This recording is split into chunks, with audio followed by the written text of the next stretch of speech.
S T A T I O N।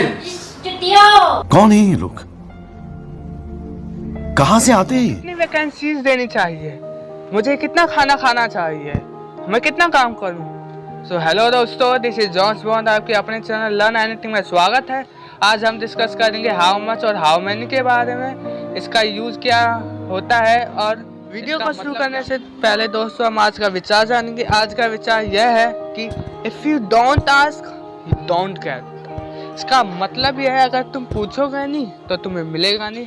इसलिए हमें हमेशा पूछते रहना चाहिए अपने डाउट, चाहे वो किसी भी चीज़ से रिलेटेड हो। तो दोस्तों आप अपनी स्क्रीन पर देख रहे होंगे, मच का मतलब होता है मात्रा में अधिक और मैनी का मतलब होता है संख्या में अधिक। मच जो होते हैं वो अनकाउंटेबल होती है और मैनी जो होती है काउंटेबल होती है। अब सीधा सीधा पता चल रहा है जो भी कोई चीज़ है संख्या में है उसे हम गिन सकते हैं, तो वो होती है काउंटेबल। और कोई भी चीज़ है जो मात्रा में है वो होती है अनकाउंटेबल। उस मात्रा को हमें काउंटेबल में परिवर्तित करने के लिए उस चीज़ की यूनिट लगानी होती है। तो दोस्तों ये तो हमने पढ़ लिया हाउ मच और हाउ मैनी का यूज़। अब इसका मतलब क्या होता है? इसका मतलब होता है कितना, कितनी, कितने। मतलब दोनों का मतलब सेम ही होता है। हाउ मच और हाउ मैनी दोनों का मतलब सेम ही होता है, कितना, कितनी, कितने। अब आप स्क्रीन पर देख रहे होंगे स्टार को गिन सकते हैं हम, इसलिए मैंने इसका यूज जो है मैनी लगाएंगे। ट्री जो है ट्री को हम गिन सकते हैं, इसलिए मैनी लगाया। लेकिन इधर तीसरे नंबर पे एक चीज आती है मनी में मैंने इधर मच लगाया। मच क्यों लगाया? क्योंकि मच मैंने इसलिए लगाया, मनी को हम नहीं गिन सकते, यह अनकाउंटेबल होती है। इसको हम काउंटेबल करने के लिए जो मनी है, मनी को हम इसका यूनिट का यूज करेंगे काउंटेबल करने के लिए। यूनिट क्या होता है? जैसे कोई करेंसी, अगर मनी की इधर में कोई करेंसी लगा देता है जैसे रुपए, डॉलर, पाउंड, येन, तो इधर में हाउ मैनी लगाता। क्यों लगाता? क्योंकि अब मैंने करेंसी लगा दी, करेंसी को हम गिन सकते हैं। तो कोई भी चीज़ है इस दुनिया में अनकाउंटेबल, इसको काउंटेबल करने के लिए हमें उस चीज़ की यूनिट लगानी पड़ती है जिससे कि वो काउंटेबल हो जाती है। तो ये था दोस्तों इसका मतलब। अब इसके रूल जानेंगे हम। इसके रूल सिर्फ और सिर्फ दो ही होते हैं, हाउ मच और हाउ मैनी के। तो पहला रूल क्या कहता है? पहला रूल कहता है हाउ मच या हाउ मैनी दोनों में से कोई एक चीज प्लस में ऑब्जेक्ट प्लस में शुड प्लस में सब्जेक्ट प्लस में वर्ब की फर्स्ट फॉर्म प्लस में OW। हाउ मच और हाउ मैनी में ऑब्जेक्ट जो है वो सेकंड नंबर पे आता है। और इस समय आपको एक चीज कंफ्यूज कर रही होगी, OW का मतलब होता है अदर वर्ड। इसको हम एग्जांपल के द्वारा देखते हैं। अब जैसे कोई सेंटेंस है, सेंटेंस की हमने सारी चीज़ें लिख ली, सब्जेक्ट, वर्ब, ऑब्जेक्ट, सारी चीज़ें ट्रांसलेट कर ली। जो चीज़ सेंटेंस में बच गई उसको हम कहेंगे OW। मतलब सेंटेंस में सारी चीज़ें यूज करने के बाद जो चीज़ें बच गई उसे हम कहते हैं OW यानी अदर वर्ड। दूसरा रूल जो है वो भी इसके जैसा सेम ही है, बस उसमें नॉट आ जाएगा। चलो देखते हैं। How much how many in दोनों में से कोई एक चीज प्लस में ऑब्जेक्ट प्लस में शुड प्लस में सब्जेक्ट प्लस में नॉट प्लस में वर्ब की फर्स्ट फॉर्म प्लस में OW। दूसरा वाला रूल जो है सिर्फ सेम है पहले वाले रूल से, बस इसमें नॉट आ जाएगा। अब चलिए दोस्तों इनको हम एग्जाम्पल के द्वारा समझते हैं, क्योंकि एग्जाम्पल से हमें जो अंडरस्टैंडिंग है हमारी और अच्छी होती चली जाती है। इस पे एक कोट्स भी है। कोट्स क्या कहता है? Practice makes man more perfect. इस कोट्स को मैंने शुद्ध के चैप्टर में भी यूज किया था। जितनी ज़्यादा प्रैक्टिस उतना ज़्यादा परफेक्ट बनते जाओगे। तो एग्जाम्पल के द्वारा से देखते हैं हम। पहला एग्जाम्पल क्या कहता है? उसे कितना पानी पीना चाहिए। हाउ मच या हाउ मैनी दोनों में से कोई एक चीज़ प्लस में वाटर क्या है? वाटर हमारा ऑब्जेक्ट है। ऑब्जेक्ट के बाद शुद्ध के बाद क्या है? शुद्ध के बाद आता है हमारा सब्जेक्ट के बाद आती है वर्ब की फर्स्ट फॉर्म के बाद आता है OW। अब दोस्तों इधर एक नई चीज देखने को मिलती है। नई चीज क्या है? कि उसे कितना पानी बचाना चाहिए। इधर मैंने मच लगाया, मच वाटर। अगर इधर मैं मैनी लगाना चाहूँ तो मैं लगा सकता हूँ, पूछो कैसे? क्योंकि हर चीज़ की कोई ना कोई यूनिट होती ही है उसको काउंटेबल करने के लिए। तो इधर बात है कि अगर मैं यूनिट लगा दूं लीटर, तो लीटर को तो हम गिन सकते हैं कि भाई 5 लीटर, 6 लीटर, 7 लीटर। तो इधर अगर मैं लीटर लगा दूं तो इधर हाउ मैनी आ जाएगा, क्योंकि लीटर को हम गिन सकते हैं। तो दोस्तों यही है इसका main concept, how much how many का मेन कंसेप्ट यही है कि जो चीज़ गिनने वाली है उधर मैनी का यूज होगा, जो चीज़ नहीं गिनने वाली है उधर मच का यूज होगा, और जो चीज़ अनकाउंटेबल है उसको काउंटेबल कर भी सकते हैं। कैसे? यूनिट के द्वारा, उस चीज़ की यूनिट का यूज करके। दूसरा एग्जांपल देखते हैं हम। दूसरा एग्जांपल क्या कहता है? दूसरा एग्जांपल कहता है हमें कितना किलो खाना ऑर्डर करना चाहिए। इधर मैंने किलो लगा दिया, खाने की यूनिट लगा दी, इसलिए इधर मैंने हाउ मैनी लगाया। क्यों हाउ मैनी लगाया? क्योंकि हम उस चीज़ को गिन सकें। हमें कितना किलो खाना ऑर्डर करना चाहिए, अगर इधर मैं किलो नहीं लगाता तो इधर हाउ मच ही आता। तो पहले क्या आएगा रूल के हिसाब से? रूल कहता है पहले हाउ मच या हाउ मनी, फिर उसके बाद ऑब्जेक्ट ये दोनों है किलो और फूड, फिर देन शुद्ध के बाद सब्जेक्ट के बाद वर्ब की फर्स्ट फॉर्म, फिर देन लास्ट में आता है हमारा OW यानी अदर वर्ड मतलब सारी चीज़ें सेंटेंस में यूज करने के बाद जो बच गई उसे OW कहते हैं। तीसरा एग्जाम्पल क्या कहता है? तीसरा एग्जाम्पल कहता है SSC को कितनी रिक्तियां देनी चाहिए। SSC को कितनी रिक्तियां देनी चाहिए? रिक्तियों को हम कहते हैं इंग्लिश में वैकेंसीज, और वैकेंसीज को हम गिन सकते हैं। ये नहीं कि वैकेंसी को हम गिन सकते हैं वैकेंसीज को। So how many vacancies, vacancy हमारा ऑब्जेक्ट, फिर देन शुद्ध के बाद सब्जेक्ट, एसएससी के बाद वर्ब की फर्स्ट फॉर्म यानी प्रोवाइड, फिर then OW other word. Fourth example देखते हैं। फोर्थ एग्जाम्पल कहता है हमारा मैं कितने पैसे हर महीने बचाऊं। अब दोस्तों इधर हर एग्जाम्पल में मैंने शुद्ध का यूज ही किया है। पूछो क्यों किया है? क्योंकि शुद्ध मैंने करवा चुका हूँ। अगर आपने इसकी वीडियो नहीं देखी तो आप प्लेलिस्ट में जाकर देख सकते हो। तो इसलिए मैंने इधर शुद्ध की जगह मे, माइट, कुड, विल, मस्ट सब कर सकते हैं, लेकिन इधर मैंने शुद्ध लगाया। क्यों? क्योंकि शुद्ध में आपको करवा चुका हूँ। बाकी will, we have to, we will have to go, must, might में सब हम आगे पढ़ेंगे। जितने भी इंग्लिश के लेसन है सब हम आगे पढ़ते जाएंगे, पढ़ते ही चले जाएंगे, जिसके बाद हमें कोई नहीं हरा सकता इंग्लिश बोलने में। तो दोस्तों फोर्थ एग्जांपल कहता है मैं कितने पैसे हर महीने बचा हूँ। इधर मैंने पैसे का यूज किया है, और पैसा जो है हम नहीं गिन सकते। अगर इधर मैं करेंसी लगा देता, मनी की यूनिट मतलब उसको मापने के लिए, मनी को मापने के लिए करेंसीज तो होती हैं, ऐसे इधर मैं डॉलर लगा देता, डॉलर को हम गिन सकते हैं। तो इधर आता हाउ मैनी डॉलर। पाउंड लगा देता, पाउंड को हाउ मैनी पाउंड। दिनार, येन, ये सब रुबेल, ये सब लगा के मैं इसको मैनी में कन्वर्ट मतलब काउंटेबल कर सकता था, लेकिन मैंने क्यों नहीं किया? क्योंकि आपको बताना चाहता था इसको और गहराई से समझो आप।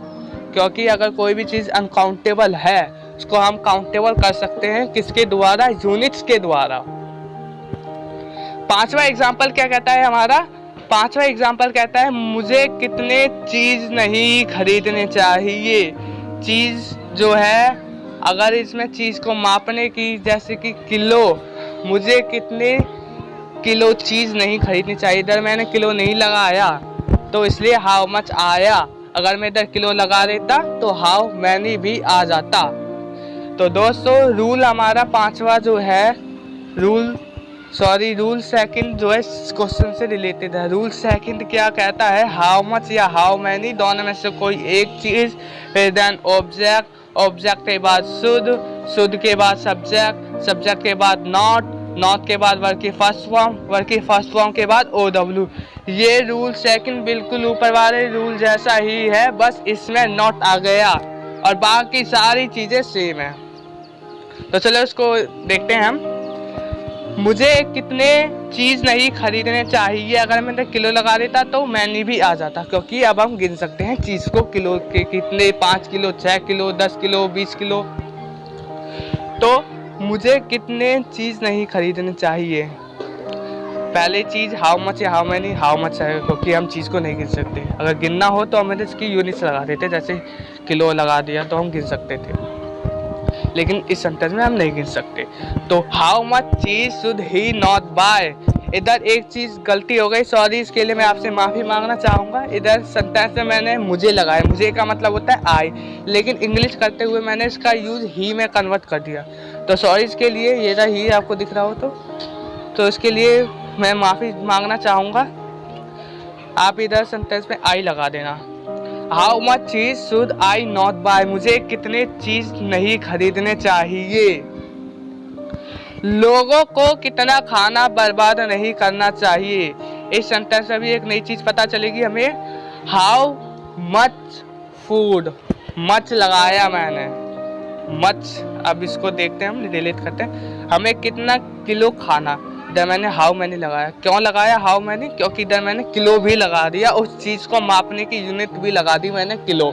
लेकिन इस सेंटेंस में हमने इसकी कोई यूनिट नहीं लगाई, और कोई यूनिट नहीं लगाई तो हम इसको गिनेंगे कैसे? तो इसलिए मैंने हाउ मच लगाया। How much food should people not waste, क्योंकि ये जीता जाता एग्जाम्पल है। एक बार मैं पार्टी में गया था, वैसे भी ये पार्टी के सीजन चल रहे हैं, तो मैं पार्टी में गया। जब मैं उस पार्टी के किचन में पहुंचा जहाँ पे खाना बन रहा था, पार्टी खत्म होने के बाद मैं वहाँ गया तो खाना जो है बहुत वेस्ट हो रहा। इतना सारा खाना वेस्ट जो लोग हैं वो नाली में डाल लेते हैं, मैंने खुद अपनी आंखों से देखा। तो वहाँ से मैंने ये सेंटेंस उठाया कि लोगों को कितना खाना बर्बाद नहीं करना चाहिए, एक लिमिट होनी चाहिए।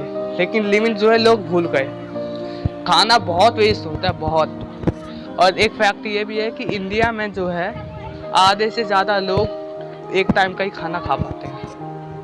लेकिन इधर शादी पार्टियों में, मैं क्या कहूँ, शादी पार्टियों में इतना खाना वेस्ट होता है, इसकी कोई हद ही नहीं है। तो दोस्तों छोड़ो, इसका कोई रूल आएगा, देखते हैं हमारी सरकार क्या करती है इस बारे में। तो छठा एग्जाम्पल क्या कहता है, लोगों को कितना खाना बर्बाद नहीं करना चाहिए। हाउ मच फूड, मच लगाया मैंने क्योंकि फूड को मापने की कोई मैंने यूनिट नहीं लगाई। अगर इधर मैं किलो लगा देता तो इधर भी हाउ मैनी आ जाता, क्योंकि किलो के हिसाब से हम फूड को गिन सकते हैं, 6 किलो, 100 किलो, 200 किलो। सातवां एग्जाम्पल हमारा क्या कहता है, मानव जाति को कितने आविष्कार नहीं करने चाहिए। अब आविष्कार सक्सेसफुल हो गया तो उसमें जो पैसा लगा वो हमारा सफल हो जाता है। लेकिन अगर कोई आविष्कार वेस्ट चला गया तो उसमें जो पैसा लगाए वो भी बेकार चला गया। तो ये तो पद पढ़ा सुना ही होगा आपने, कुछ पाने के लिए कुछ खोना पड़ता है। तो वही नई नई चीज़ें पाने के लिए पैसा भी डुबाना ही पड़ता है। तो इधर सातवां एग्जाम्पल कहता है, मानव जाति को कितने आविष्कार नहीं करने चाहिए। आविष्कार को तो हम गिन सकते हैं, साफ सीधी बात है। कितने आविष्कार, जॉन डाल्टन ने कितने आविष्कार किए, अल्बर्ट हमारे सर वैज्ञानिक के दाता ने कितने आविष्कार किए। सो इनको हम गिन सकते हैं। How many inventions should, inventions हमारा ऑब्जेक्ट, शुड आएगा, शुड के बाद सब्जेक्ट आएगा, सब्जेक्ट के बाद नॉट आएगा, नॉट के बाद वर्ब की first form and then OW। आठवां एग्जाम्पल देखते हैं, विन डीजल को कितनी कारें नहीं खरीदनी चाहिए। विन डीजल जो है मेरा फेवरेट एक्टर है हॉलीवुड का। इसके फास्ट एंड फ्यूरियस की मूवी मैंने बहुत देखी है, मतलब आप भी देखो, बहुत बढ़िया फिल्म बनाता है ये व्यक्ति। विन डीजल मेरा फेवरेट एक्टर है। तो विन डीजल के पास क्या है, कार बहुत सारी है। अब विन डीजल कह रहा है, भाई हमसे सलाह मांग रहा है, एडवाइस मांग रहा है कि मैं कितनी और कार खरीदूं या मुझे और कितनी कार खरीदनी चाहिए। विन डीजल जो क्या कर रहा है, सलाह मांग रहा है, एडवाइस मांग रहा है। तो कार जो है साफ सीधी बात है, गिन सकते हैं कार को भाई, जिसमें कोई दिमाग लगाने की तो जरूरत है नहीं, कार को हम आसानी से गिन सकते हैं। So how many cars, cars है हमारा object, should, Vin Diesel subject, not के बाद वर्ब की first form and then OW। How many cars should Vin Diesel not purchase. नवा क्वेश्चन क्या कहता है, द ग्रेट खली को कितने अंडे नहीं खाने चाहिए? ग्रेट खली को तो हर कोई जानता है भाई। ग्रेट खली जो है इसने बहुत अंडे खा लिए, बहुत ही ज़्यादा। अब वो हमसे सलाह मांग रहे भाई, अब मैं और कितने अंडे खाऊं? बातें कि खाऊं या खाना चाहिए मुझे, कि मैं और अंडे कितने खाऊं? तो मैं एडवाइस दूंगा उसे कि अब मत खा। How many eggs should the great खली नॉट ईट? एग तो साफ सीधी बात है, गिन सकते हैं कि भाई मैं इतने अंडे खाता हूँ डेली, 2 खाता हूँ, 4 खाता हूँ, साफ सीधी बात है, गिन सकते हैं। 10वां एग्जाम्पल जो है हमारा, इसमें हम नई चीज जानेंगे। ध्यान से देखना इस 10वें एग्जाम्पल को, मैं कितना काम करूं या मुझे कितना काम करना चाहिए, बातें की। How much work should I do? इस क्वेश्चन में बहुत से लोग कंफ्यूज होते हैं। अब इस क्वेश्चन के द्वारा मैं आपको बताता हूँ, क्लियर कर देता हूँ सब कुछ। How much work should I do, इसका मतलब ये है कि जो काम जो है उसको हम हिंदी लैंग्वेज में गिन सकते हैं कि भाई मैंने 5 काम किए, 6 काम किए, 7 काम किए, लेकिन हम इंग्लिश ग्रामर में काम को नहीं गिन सकते। ये वो नई चीज थी, दोबारा से बता देता हूँ। काम को हम हिंदी में गिन सकते हैं, लेकिन उसी काम को हम इंग्लिश में नहीं गिन सकते, इसलिए मैंने इधर मच लगाया। How much work should I do, मतलब मैं कितना काम करूं? वैसे ही बहुत काम कर चुका हूं, अब मैं कितना काम करूं, तो इसलिए मैंने मच लगाया, क्योंकि हिंदी में हम गिन सकते हैं लेकिन इंग्लिश में बिल्कुल भी नहीं गिन सकते हम काम को। सो दोस्तों, इस वीडियो में हमने जाना हाउ मच और हाउ मैनी के बारे में, इसके रूल जाने, होता क्या है, यूज कहाँ होता है, एग्जाम्पल के द्वारा समझा। इस पूरी वीडियो की PDF फाइल आपको डिस्क्रिप्शन बॉक्स में मिल जाएगी। और वीडियो को लाइक, शेयर, सब्सक्राइब करना ना भूले। जितना ज़्यादा लोगों को फैलाएंगे उतना ज़्यादा लोगों का भला होगा, क्योंकि मैं इंग्लिश के सारे इंग्लिश स्पोकन जितने भी चैप्टर स्पोकन के सब करवाऊँगा, सब जितने भी है सब करवाऊँगा। सो प्लीज़ लाइक करें, शेयर करें एंड सब्सक्राइब करें। वीडियो देखने के लिए थैंक्स अ लॉट।